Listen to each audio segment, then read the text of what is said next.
22ನೇ ತಾರೀಕು ಕಾಶ್ಮೀರಲ್ಲಿ ಪಹಲ್ಗಾಮಲ್ಲಿ ನಡೆದಂಥ ಘಟನೆ ಬಹುಶಃ ನಮಗೆಲ್ರಿಗೂ ಭಾಳ ಆಘಾತ ಆಗಿತ್ತು. ನಿಜವಾಗ್ಲೂ ಇಷ್ಟು ಮಟ್ಟಕ್ಕೆ ಕ್ರೂರತೆ ಇರ್ತದೆ ಉಗ್ರವಾದಿಗಳಿಗೆ ಅಂತಕ್ಕಂಥದ್ದನ್ನು ನಾವು ಊಹಿಸ್ಲಿಕ್ಕೆ ಸಾಧ್ಯ ಇಲ್ಲ.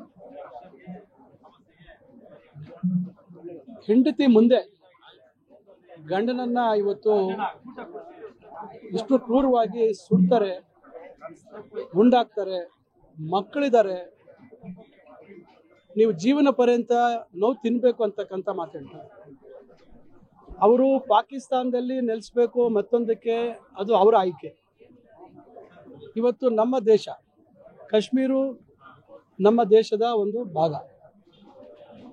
ಸುಮಾರು ವರ್ಷಗಳ ಉಗ್ರವಾದ ಎಲ್ಲ ಸರ್ಕಾರಗಳು ಮಟ್ಟ ಹಾಕ್ಕೊಂಡು ಬಂದು ಒಂದು ಹಂತಕ್ಕೆ ಕಾಶ್ಮೀರ್ನ ಆ ವೈಭವ, ಆ ಪ್ರಾಕೃತಿಕ ಸೌಂದರ್ಯ ಇವೆಲ್ಲವನ್ನ ಇವತ್ತು ಸವಿಲಿಕ್ಕೆ ಇವತ್ತು ದೊಡ್ಡ ಮಟ್ಟದಲ್ಲಿ ಪ್ರವಾಸಿಗರು ಹೋಗೋಕ್ಕೆ ಪ್ರಾರಂಭ ಆಗಿದೆ.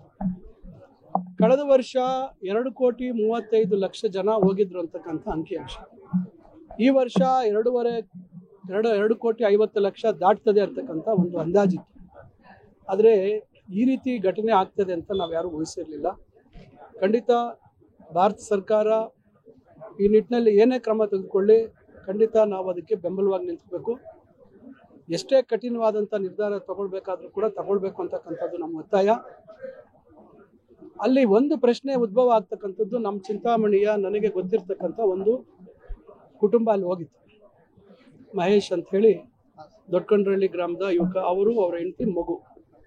ಅವರು ನನಗೆ ವಿಮಾನ ವ್ಯವಸ್ಥೆ ಮಾಡಿ ವಾಪಸ್ ಬರಬೇಕು ಅಂತಕ್ಕಂಥ ಮನವಿಯನ್ನು ಮಾಡಿದರು.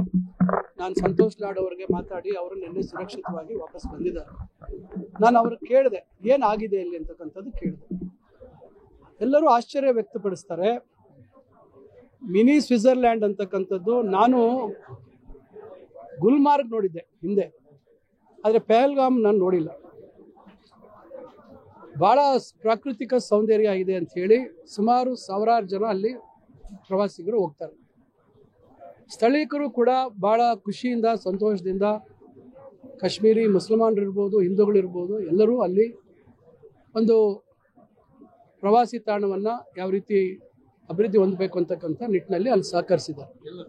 ಆದರೆ ಅಲ್ಲಿ ಯಾವುದೇ ರೀತಿಯಾದಂಥ ಒಂದು ಮುಂಜಾಗ್ರತಾ ಒಂದು ಕ್ರಮಗಳು ಇರಲಿಲ್ಲ ಅಂತಕ್ಕಂಥದ್ದು. ಅಂದರೆ ಪೊಲೀಸ್ ಫೋರ್ಸ್ ಇರಲಿಲ್ಲ ಮತ್ತು ಯೂಶ್ವಲಿ ಸೇನೆಯ ಸೈನಿಕರು ಅಲ್ಲಿ ಇರಬೇಕಾದಂಥದ್ದು ಭಾಳ ಮುಖ್ಯ.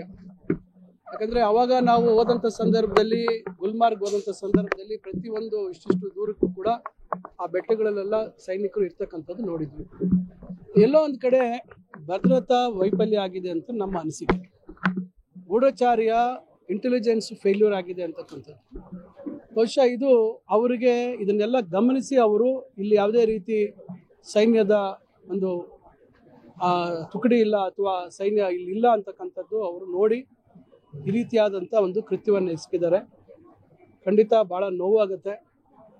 ಭಾಳಷ್ಟು ಜನ ತಮ್ಮ ಹೊಸದಾಗಿ ಮದುವೆ ಆಗಿರ್ತಕ್ಕಂಥವರು ಗಂಡನನ್ನು ಕಳ್ಕೊಂಡಿದ್ದಾರೆ. ಬಹುಶಃ ಇದು ನಾವು ಎಲ್ಲ ಇವತ್ತು ದುಃಖದ ವಿಚಾರ. ನನಗೆ ಮತ್ತೊಂದು ವಿಚಾರ ಏನಂದರೆ, ಅವರು ಹಿಂದೂಗಳನ್ನೇ ಎಕ್ಕಿ ಸಾಯಿಸಿದ್ರು ಅಂತಕ್ಕಂಥದ್ರ ಬಗ್ಗೆ ದೊಡ್ಡದಾಗಿ ಮಾತಾಡ್ತಾ ಇದ್ದಾರೆ.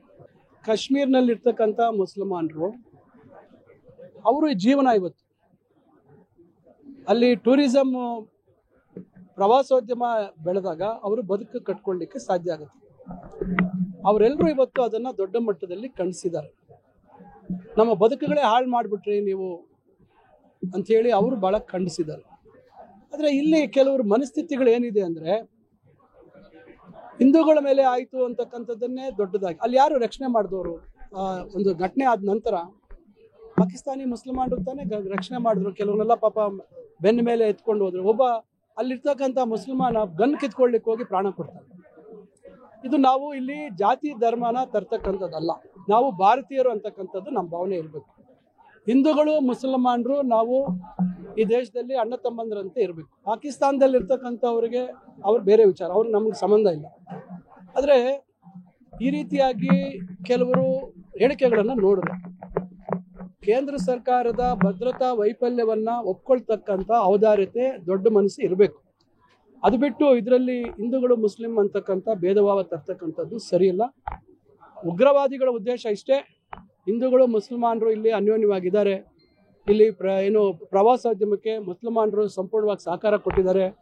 ಭಾರತ ದೇಶದ ಮೂಲೆ ಮೂಲೆಗಳಿಂದ ಜನ, ಹಿಂದೂಗಳು ಎಲ್ಲ ಅಸಂಖ್ಯಾತ ಜನ, ಎಲ್ಲ ಧರ್ಮದವರು ಬರ್ತಾ ಇದ್ದಾರೆ. ಏನಾದರೂ ಮಾಡಿ ಇದರಲ್ಲಿ ಒಡಕು ಮೂಡಿಸ್ಬೇಕು ಅಂತಕ್ಕಂಥ ದೃಷ್ಟಿಯಲ್ಲಿ ಹಿಂದೂಗಳನ್ನೇ ಹುಡುಕಿ ಸಾಯಿಸಿರ್ತಕ್ಕಂಥದ್ದು ಅದು ಎಲ್ಲರಿಗೂ ಗೊತ್ತಾಗ್ತಕ್ಕಂಥ ವಿಚಾರ.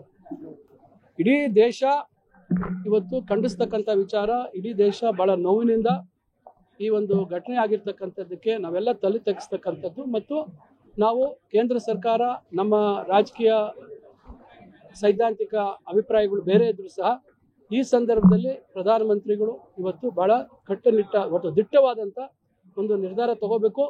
ಮುಂದೆ ನಮ್ಮ ನೆಲದ ಮೇಲೆ ಕಾಲಿಡಬೇಕಾದ್ರೆ ಉಗ್ರವಾದಿಗಳು 10 ಸತಿ ಯೋಚನೆ ಮಾಡ್ತಕ್ಕಂಥ ರೀತಿಯಲ್ಲಿ ಉತ್ತರ ಕೊಡಬೇಕು.